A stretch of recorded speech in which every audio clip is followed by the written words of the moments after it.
नमस्कार। नमस्कार कर लीजिए। पीछे की क्लास में हमने कहानी और उपन्यास के जो मूलभूत अंतर हैं उस पर बातचीत की है, दोनों की समानताओं पे भी बातचीत की है।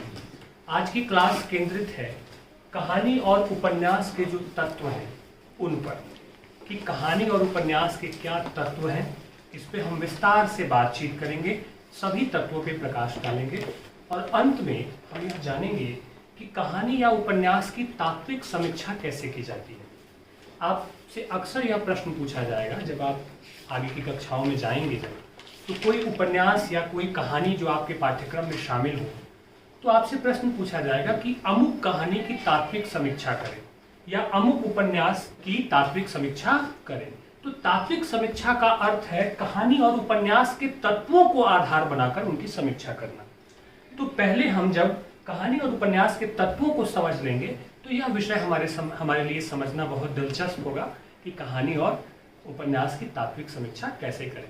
तो पहले हम बहुत प्यार से, बहुत स्नेह से ये जानना चाहेंगे कि कहानी और उपन्यास के तत्व क्या है। तत्व को अंग्रेजी में हम एलिमेंट्स कहते हैं ना, आपने पढ़ा भी होगा। तो कहानी और उपन्यास के वे तत्व जिनसे कहानी बनती है या उपन्यास बनता है उसे हम कहानी के तत्व कहते हैं। इसे ठीक उदाहरण से अगर समझना हो तो हम अपने शरीर का उदाहरण ले सकते हैं कि हमारा शरीर कैसे बना है। हड्डियों से बना है, मांस से बना है, रक्त से बना है, त्वचा से बना है। बहुत सारे अवयव मिलकर के हमारे शरीर को क्या कर रहे हैं, निर्मित कर रहे हैं, बना रहे हैं। ठीक वैसे ही कहानी और उपन्यास के 6 तत्व माने गए हैं। कितने तत्व माने गए हैं? 6 तत्व माने गए हैं। साहित्य चिंतकों और विचारकों ने कहानी और उपन्यास के 6 तत्व बताए हैं, जिन 6 तत्वों से कहानी और उपन्यास का निर्माण होता है। ये 6 तत्व कौन कौन से हैं पहले यह लिख देता हूं और फिर एक एक करके हम इस पे बातचीत करेंगे। ठीक है बच्चे?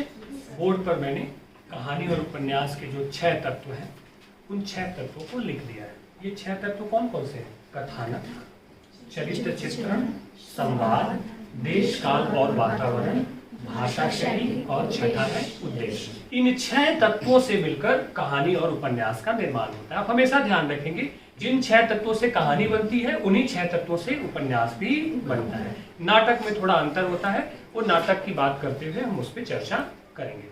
तो जैसे हम 5 तत्वों से मिलकर हमारा शरीर बनता है, कहते हैं ना, क्षितिजल पाव का गगन समीरा, पंच तत्व से बना शरीर, कहते हैं ना।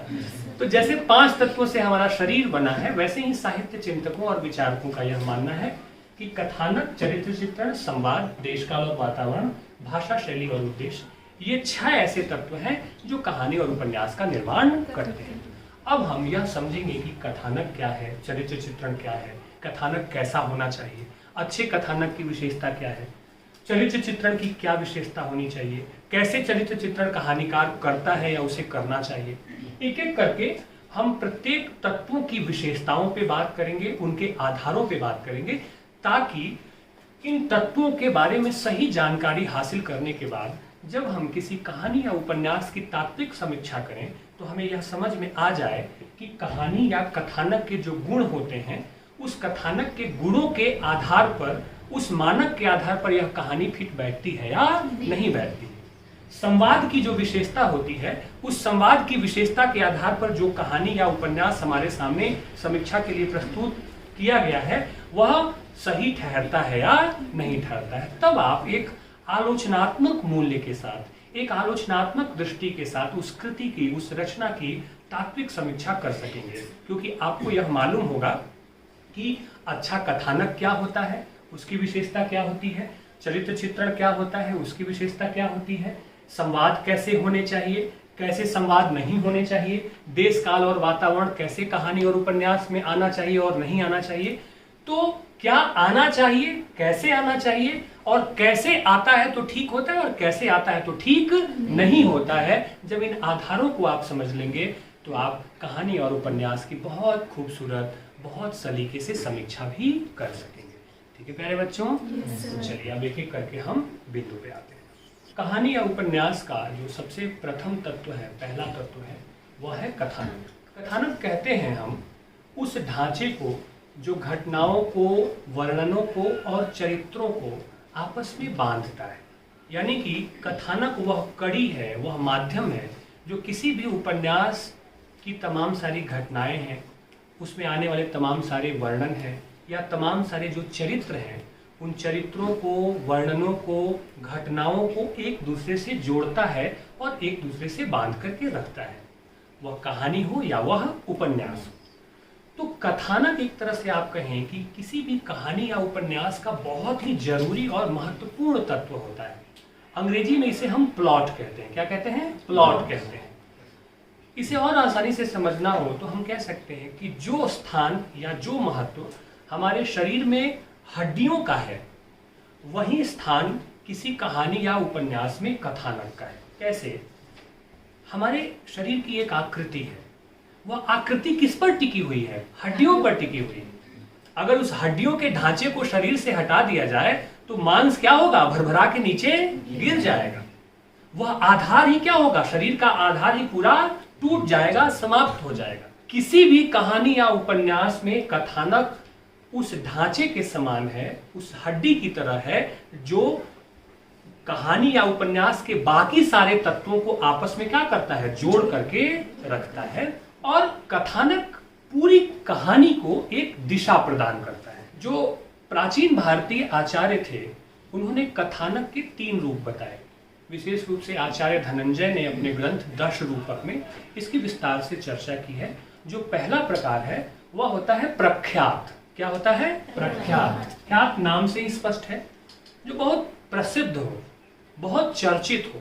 तो कहानीकार, लेखक जब किसी बहुत प्रसिद्ध ऐतिहासिक घटना या किसी चरित्र को आधार बनाकर जब कहानी लिखता है तो वह कथानक प्रख्यात की श्रेणी में आता है। जैसे कि कोई ऐतिहासिक घटना घटी, उस ऐतिहासिक घटना कथानक को आधार बनाकर रचना की गई तो वह प्रख्यात की श्रेणी में आता है। ठीक है। दूसरा आता है उत्पाद्य। कथानक का जो दूसरा प्रकार है उसे हम कहते हैं उत्पाद्य। उत्पाद्य में सिर्फ और सिर्फ कवि या लेखक की कल्पना होती है। कवि या लेखक अपनी कल्पना के आधार पर कोई कथानक रचता है, ठीक है, एक प्लॉट बनाता है और उसी के आधार पर कहानी या उपन्यास की रचना करता है। ठीक है। और तीसरा जो प्रकार है वह है मिश्रित। ठीक है। मिश्रित प्रकार का जो कथानक होता है बच्चे, इसमें लेखक, कहानीकार कुछ ऐतिहासिक घटनाओं से भी तथ्य लेता है और कुछ अपनी कल्पना का भी प्रयोग करता है। यानी कि दोनों को यह मिश्रित करता है।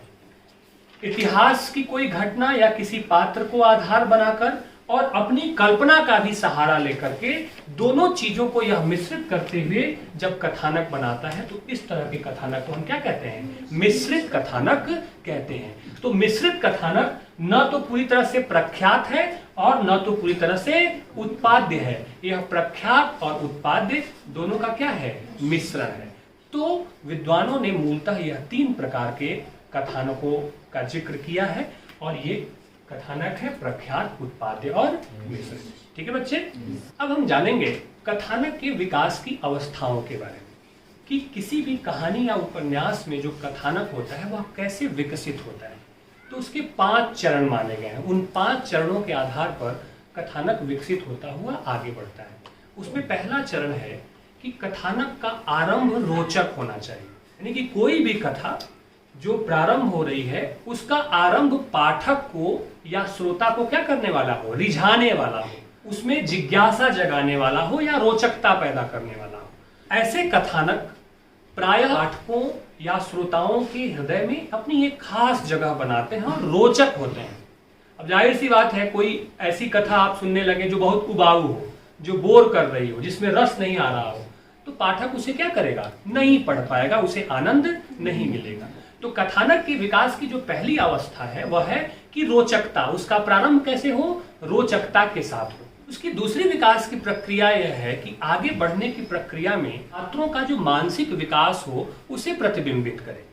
जैसे जैसे कहानी आगे बढ़े, उस कहानी में आए हुए जो पात्र हैं उनकी मानसिक स्थिति विकसित हो, यह कथानक के विकास की दूसरी प्रक्रिया है।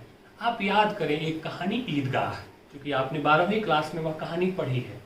तो कहानी जैसे जैसे आगे बढ़ती है, आपको यह ध्यान में आता होगा कि हामिद की बुद्धिमत्ता या हामिद का जो बुद्धि कौशल है वह कैसे आगे बढ़ता हुआ नजर आ रहा है कि नहीं आ रहा है। विपरीत परिस्थितियों में भी वह अपने तर्क से, अपनी बुद्धि से क्या करता है, अपने साथियों को क्या करता है, हराता है, उन्हें चुनौती पेश करता है। तो कथानक की दूसरी विशेषता यह है कि विकास की प्रक्रिया में पात्रों और चरित्रों की मानसिक स्थिति जो है वह कैसे मजबूती के सामने कथा में उभर करके आ रही है या उपन्यास में उभर करके आ रहा है, वह कथानक बेहतर कथानक माना जाता है। तीसरी जो स्थिति होती है कथानक की विकास की, वह होती है चरम स्थिति। जब एकदम आप एक्सट्रीम पे पहुंच गया, मतलब ऐसी स्थिति में कि जब लगे कि अब क्या होगा, एक्सट्रीम स्थिति।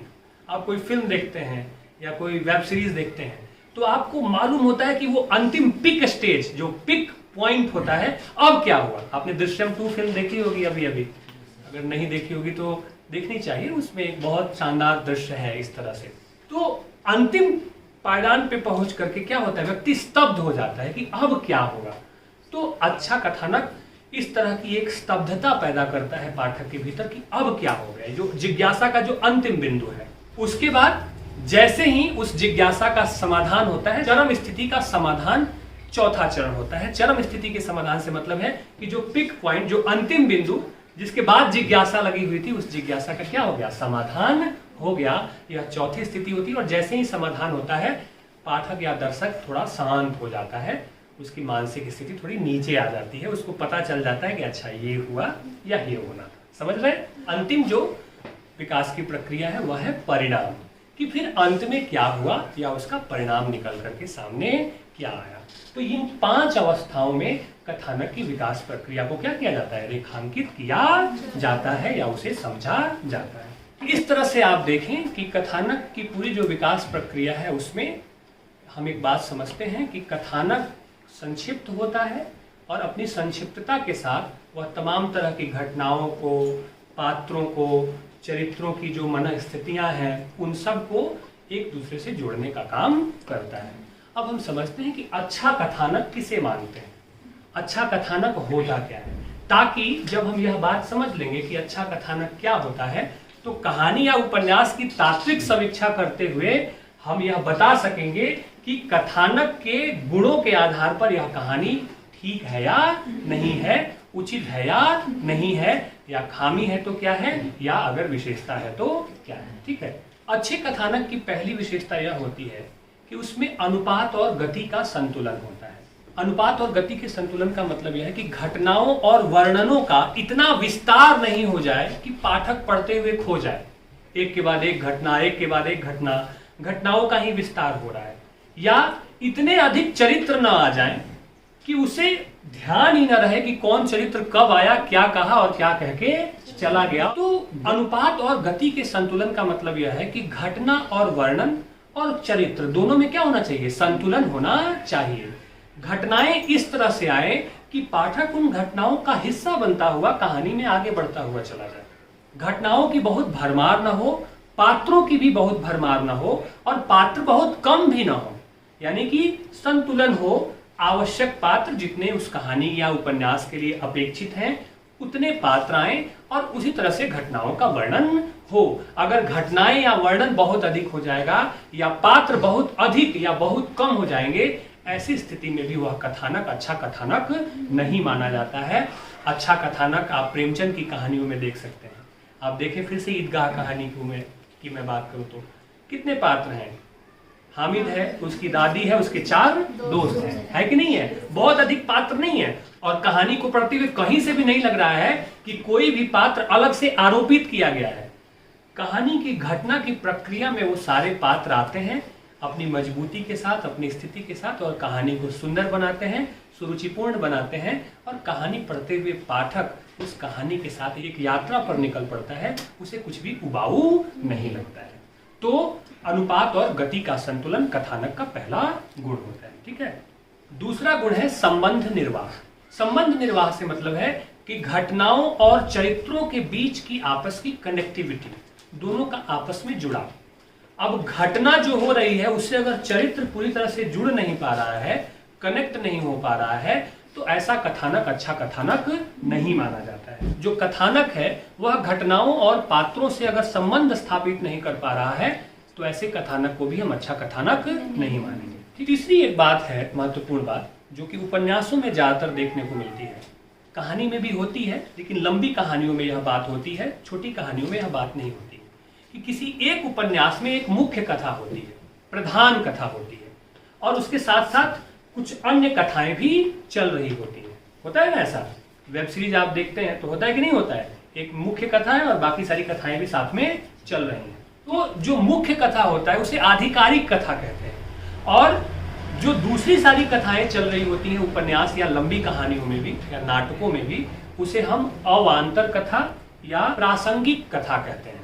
तो अच्छे कथानक का गुण यह होता है कि जो आधिकारिक कथा यानी कि जो मुख्य कथा है, उस कथा को मजबूत करने के लिए प्रासंगिक कथा या अवान्तर कथाओं का योगदान उसमें होना चाहिए। अगर प्रासंगिक कथा जो मुख्य कथा नहीं है या अवान्तर कथा जो साथ में चल रही है लेकिन मुख्य कथा नहीं है, अगर वह कथा अपने आप में बहुत प्रधान हो जाए या स्वतंत्र हो जाए तो ऐसे कथानक को अच्छा कथानक नहीं माना जाता है, क्योंकि ऐसे कथानक जो मुख्य कथानक है या आधिकारिक कथानक है उसका अतिक्रमण करते हैं, उसको दबा देते हैं। इसलिए आप देखें कि प्रेमचंद के उपन्यास या प्रेमचंद की कहानियां इसका भरपूर और सुंदर उदाहरण है, जिसमें मुख्य कथा को गति देती है ये अवान्तर और प्रधान कथाएं। इस तरह से जुड़ जाती हैं कि लगता है कि मुख्य कथा को और मजबूत बनाने के लिए, बेहतर बनाने के लिए अवान्तर और प्रासंगिक कथाएं आई हैं। ठीक है प्यारे बच्चे, एक उपन्यास, नाटक या कहानी में आधिकारिक कथा जिसे कि आप मुख्य कथा कह सकते हैं, उसके साथ साथ प्रासंगिक और अवान्तर कथाएं भी चलती रहती हैं। तो प्रासंगिक और अवान्तर कथाओं की भूमिका यह होती है कि वह मुख्य कथा या आधिकारिक कथा को क्या करे, मजबूत कर सके। ठीक है, अगर ऐसा नहीं है तो उसे हम अच्छा कथानक नहीं मानेंगे। ठीक है, इसके बाद है कथा वस्तु वह अच्छी होती है जो विश्वसनीय और प्रामाणिक मानी जाती है। जो विश्वसनीय हो और प्रामाणिक हो, ऐसी कथा वस्तु अच्छी कथा वस्तु मानी जाती है। ठीक है प्यारे बच्चे, तो ये हो गया कथानक या कथा वस्तु के गुण कि अच्छा कथानक या अच्छा कथा वस्तु क्या होता है। ठीक है, उपन्यास और कहानी का जो दूसरा महत्वपूर्ण तत्व है वह है चरित्र चित्र।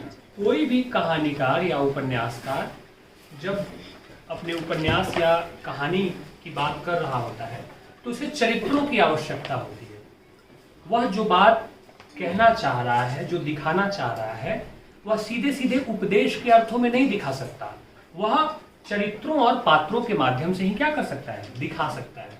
तो चरित्र कहानी या उपन्यास के वे महत्वपूर्ण तत्व होते हैं जिससे उपन्यास या कहानी को क्या होती है, गति मिलती है। और इन्हीं चरित्रों की क्रिया प्रतिक्रिया या आपसी बातचीत के साथ कहानी या उपन्यास आगे बढ़ता है। आप फिर से याद करिए ईदगाह की कहानी को, मेला करने जा रहे हैं ना बच्चे, आपस में बातचीत कर रहे हैं और कहानी को भी क्या हो रही है, गति मिल रही है। अच्छी चरित्र योजना की विशेषता यह है कि किसी रचना में चरित्रों की भरमार नहीं होनी चाहिए।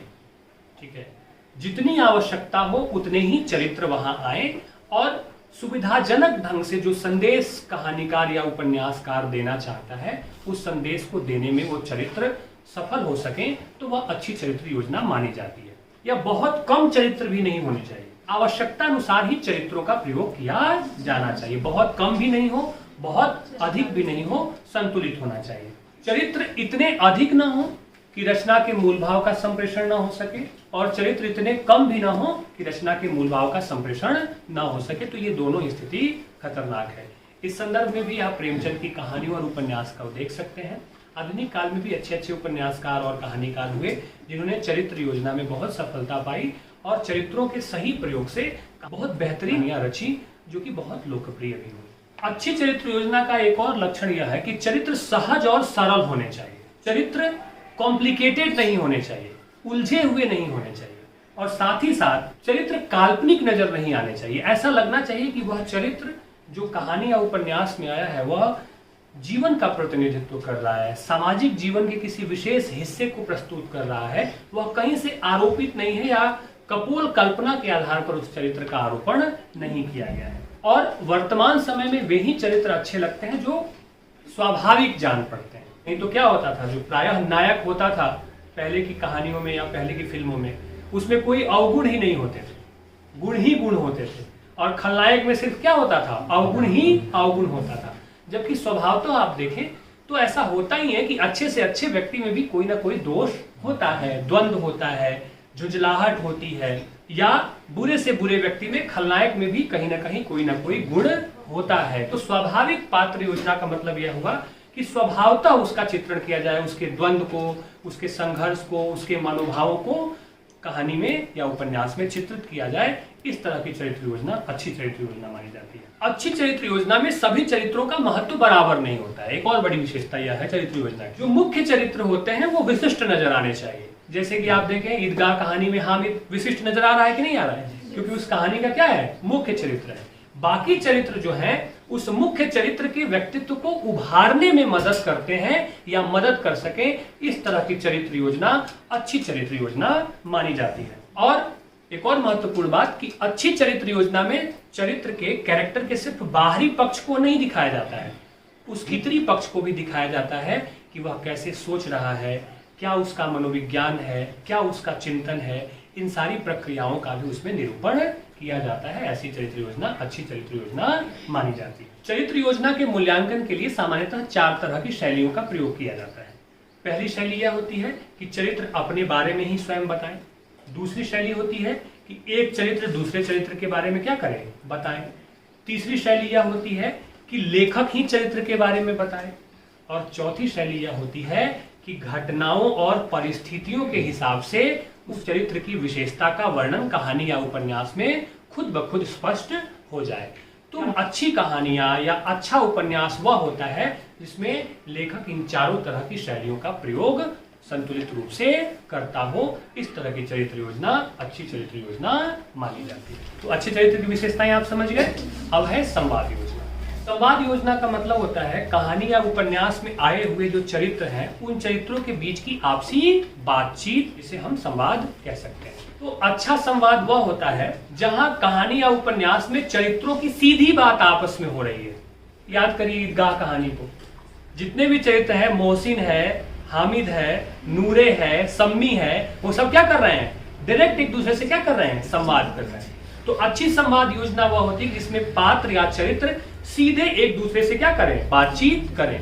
वह संवाद अच्छा संवाद नहीं माना जाता है जहां दो पात्रों के बीच में लेखक अचानक से कूद पड़े और दोनों पात्रों के बारे में क्या करने लगे, बताने लगे। उस तरह के संवाद को अच्छा संवाद नहीं माना जाता। दूसरी विशेषता की अच्छी संवाद योजना वह है कि जहां वाक्य कसे हुए हो आपस में और एक वाक्य दूसरे वाक्य को गति दे रहा हो, या उसे पढ़ते हुए, उस संवाद को पढ़ते हुए आप त्वर होते जा रहे हैं पूरी कहानी की प्रक्रिया में, उपन्यास की प्रक्रिया में, आप उसके साथ यात्रा में। लंबे संवाद या बहुत लंबे लंबे जब उलझाऊ वाक्य होते हैं तो ऐसी परिस्थिति में पाठक या श्रोता के सामने समस्या पैदा होती है, उसे ऊब हो सकती है, वह ऊब सकता है लंबे लंबे वाक्यों से, बड़े बड़े संवादों से। इसलिए अच्छी संवाद योजना वह होती है कि वाक्य कसे हुए हो, संवाद सरल हो और संवाद और वाक्य कहानी और उपन्यास को आगे गति देने में, उसकी जो मूल भावभूमि है उसकी तरफ लेके जाने में सफल हो, उसे हम अच्छा संवाद मानते हैं। ठीक है। और तीसरी बड़ी बात कि संवादों के बीच से प्रसंग निकल करके आने चाहिए और ऐसे प्रसंग निकल करके आए कि कहानी या उपन्यास को क्या हो सके, गति मिल सके। याद करिए फिर से ईदगाह कहानी को, आपस में दोस्त बातचीत कर रहे हैं, कोई झूला झूल रहा है, कोई मिठाई देकर के ललचा रहा है और इसी संवाद की प्रक्रिया में कहानी क्या हो रही है, आगे बढ़ रही है। ये होता है संवाद योजना। अच्छी संवाद योजना क्या है और उसके गुण क्या होते हैं। ठीक है। चौथा तत्व है, महत्वपूर्ण तत्व है देशकाल और वातावरण। देशकाल और वातावरण से मतलब प्राकृतिक वातावरण से सिर्फ नहीं है कि मौसम कैसा है, बरसात है या गर्मी है या जाड़ा है। वातावरण से मतलब है सामाजिक वातावरण, राजनीतिक वातावरण, सांस्कृतिक वातावरण, आर्थिक वातावरण। अब याद करें कि हिंदी साहित्य के इतिहास में जब कभी भी किसी कालखंड की हम बातचीत करते हैं तो उसकी सामाजिक, राजनीतिक, आर्थिक, धार्मिक, सांस्कृतिक परिस्थितियों के बारे में जानते हैं कि नहीं जानते हैं? जानते हैं ना। तो देश काल और वातावरण से मतलब है कि कहानी या उपन्यास जिस परिस्थिति में, जिस वातावरण में, जिस राजनीतिक, सामाजिक, आर्थिक परिस्थिति में जो कहानी लिखी गई है उसको वह ठीक ढंग से अपनी रचना में प्रस्तावित कर पा रही है या नहीं। कहानी में इसके लिए अवकाश कम होता है, उपन्यास में इसके लिए अवकाश ज्यादा होता है, क्योंकि उपन्यास वर्णन प्रधान होता है, उसकी गति क्या होती है, धीमी होती है, जबकि कहानी की गति तीव्र होती है। तो कहानी में देश काल और वातावरण उतने विस्तार से नहीं आ पाता है, लेकिन उपन्यास में देश काल और वातावरण के विस्तार की पूरी गुंजाइश होती है। और देश काल और वातावरण उस पूरी रचना को क्या करता है, जीवंत बना देता है, अगर अच्छे से उसमें वह आया है तो। और पाठक को उस देश काल और वातावरण से क्या करता है, परिचित करा देता है। लेकिन यह देश काल और वातावरण उपदेश मूलक नहीं होता है। देश काल और वातावरण का चित्रण सीधे सीधे नहीं कर दिया जाता है कि ऐसी परिस्थिति थी, ऐसा वातावरण था। कहानी के पात्रों और संवादों के माध्यम से वह देश काल और वातावरण क्या होता है, हमारे सामने प्रस्तुत होता है।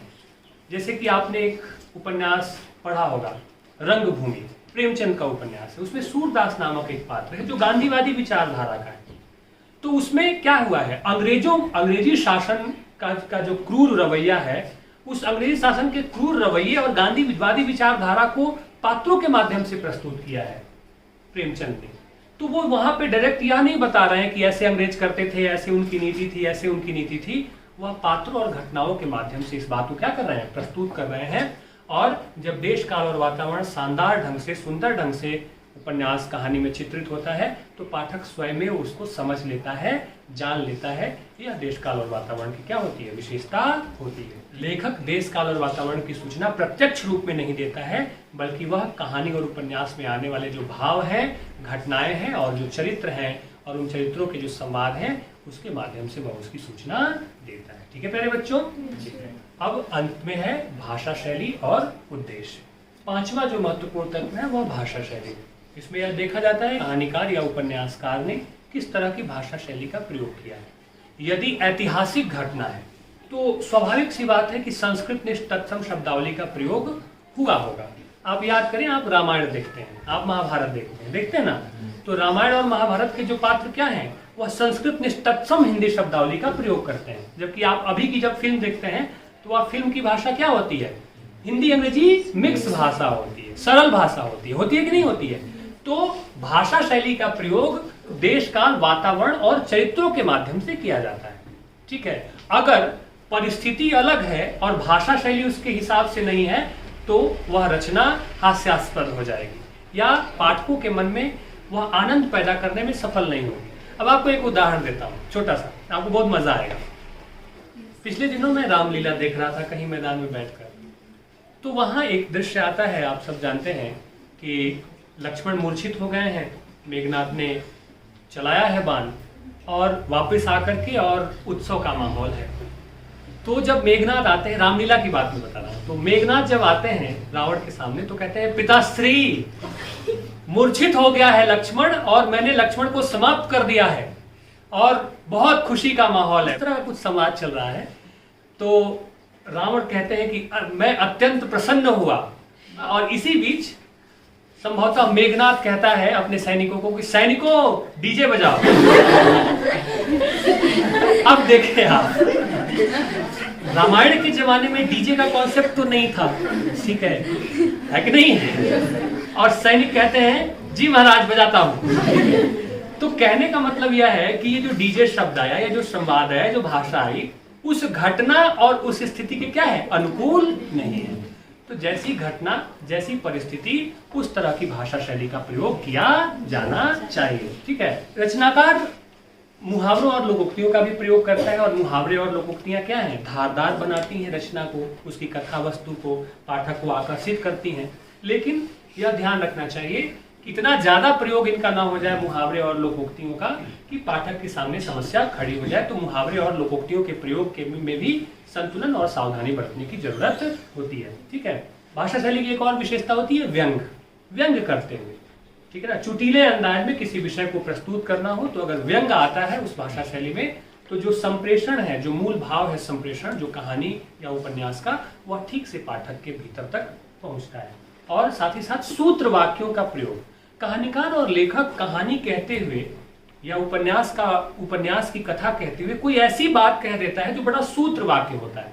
जैसे पंच परमेश्वर आपने कहानी पढ़ी होगी प्रेमचंद की, उसमें एक मित्र कहता है दूसरे मित्र के लिए कि बिगाड़ की बात से, संभवतः उसी की बात है कि बिगाड़ की बात से क्या सच कहना छोड़ देंगे, कि मतलब संबंध टूट जाए इसलिए क्या आप झूठ बोलना शुरू कर दें। तो इस तरह की बातें, नीतिगत बातें, सुंदर बातें भी कहानी और उपन्यास में निकल करके आती हैं। ठीक है, और अंतिम जो तत्व है वह है उद्देश्य। उद्देश्य का अर्थ होता है लक्ष्य, कि कहानीकार ने उपन्यास या कहानी की रचना किस उद्देश्य से की है, उसका लक्ष्य क्या है, उसका अभिप्राय क्या है। आप याद करिए द्विवेदी युगीन एक महत्वपूर्ण कवि मैथिली शरण गुप्त की याद आ रही होगी, जिन्होंने कहा था कि केवल मनोरंजन न कवि का कर्म होना चाहिए, इसमें रहित उपदेश का भी मर्म होना चाहिए। कि कुछ भी आप लिख रहे हैं तो उसका उद्देश्य क्या है, पाठक के समक्ष जाकर वह रचना क्या कहने वाली है, क्या प्रस्ताव देने वाली है, क्या बात करने वाली है, वह उद्देश्य बहुत महत्वपूर्ण हो जाता है। ठीक, और अच्छा रचनाकार उपदेश को आरोपित नहीं करता है, उपदेश नहीं देता है, वह पात्रों के माध्यम से, घटनाओं के माध्यम से, चरित्रों के माध्यम से अपने कहानी और उपन्यास में उस ध्येय को, उस उद्देश्य को प्रस्तावित करने में सफल हो जाता है। मैं फिर से याद करूंगा ईदगाह कहानी को।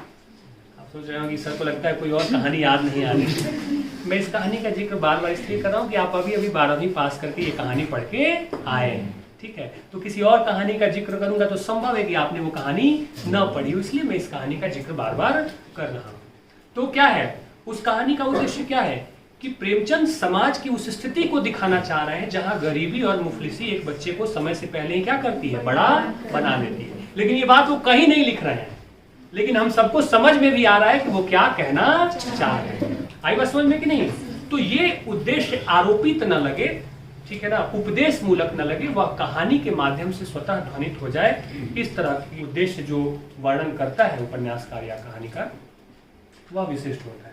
उद्देश्य के अनुसार कहानी या उपन्यास के दो प्रकार हो सकते हैं, यथार्थवाद और आदर्शवाद। यथार्थवाद का मतलब है, मैंने कहा कथा और कहानी में अंतर बताते हुए बताया था।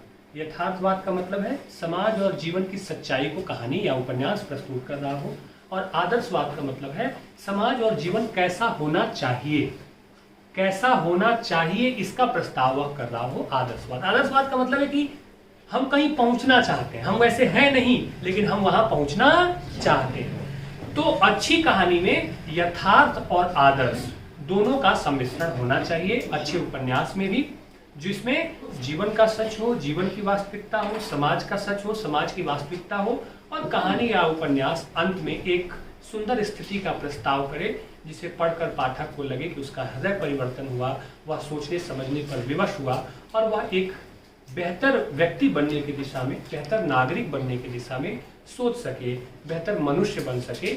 इस तरह का कोई आदर्श, कोई संदेश उस कहानी, उपन्यास या नाटक से छन करके आए, तो ये उद्देश्य की बात होती है। तो इस प्रकार से ये कहानी के 6 तत्व हुए। और अब आता है कहानी या उपन्यास की तात्विक समीक्षा करें। एक उदाहरण दूंगा और आप सब समझ जाएंगे। आप सबने ये जान लिया अच्छा कथानक क्या होता है, समझ गए ना। अच्छे कथानक के गुण क्या होते हैं, चरित्र के गुण क्या होते हैं, कैसे चरित्र आना चाहिए, भाषा शैली, संवाद, देश काल और वातावरण, सबकी विशेषताओं के बारे में आप जान गए कि नहीं जान गए। अब जब किसी उपन्यास या कहानी की आप तात्विक समीक्षा करेंगे तो क्या करेंगे, सबसे पहले आप लिखेंगे कथानक, शीर्षक देंगे तात्विक समीक्षा, कथानक। अब कथानक क्या है, प्लॉट क्या है, मूल कथा क्या है उस उपन्यास या कहानी में, वो आप पढ़ चुके हैं वो कहानी, ठीक है। अब आप उसमें बताएंगे कि जो कथानक की विशेषता होती है, ठीक है, कि उस कथानक की विशेषता के आधार पर यह कहानी ठीक है या नहीं। जैसे कथानक की कोई एक विशेषता बताई, अभी मैंने इतनी सारी विशेषताएं बताई, वह चरित्रों को और घटनाओं को आपस में क्या करता है, बांध करके रखता है। तो आप ये बताएंगे कि यह कथानक उसमें सफल हुआ है या नहीं हुआ है, ठीक है। संबंध निर्वाह है कि नहीं है, चरित्रों, घटनाओं और वर्णनों के बीच वह संबंध निर्वाह कर पा रहा है या नहीं कर पा रहा है। तो अपने विवेक का प्रयोग करते हुए आप उसकी तात्विक समीक्षा करेंगे। फिर आएगा चरित्र चित्रण। तो आप उस कहानी या उपन्यास में जो चरित्र आए हैं, क्या आवश्यकता से अधिक है या जरूरत से कम है, क्या उनकी मानसिक स्थिति कहानी कथा के बढ़ने के विकास प्रक्रिया में आगे बढ़ रही है या नहीं। तो जो जो विशेषताएं आपको बताई गई हैं, उन विशेषताओं के आधार पर आप उस कहानी और उपन्यास के बारे में बताएंगे।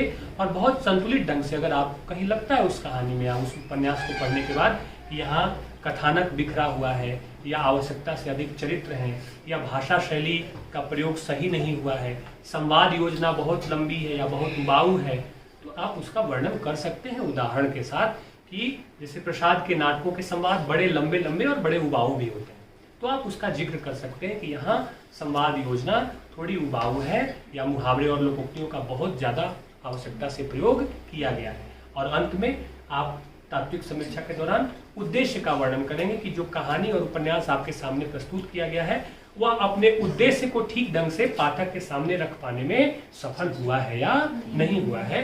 इसे ही हम कहते हैं कहानी या उपन्यास की तात्विक समीक्षा करना। ठीक है प्यारे बच्चों, शुक्रिया।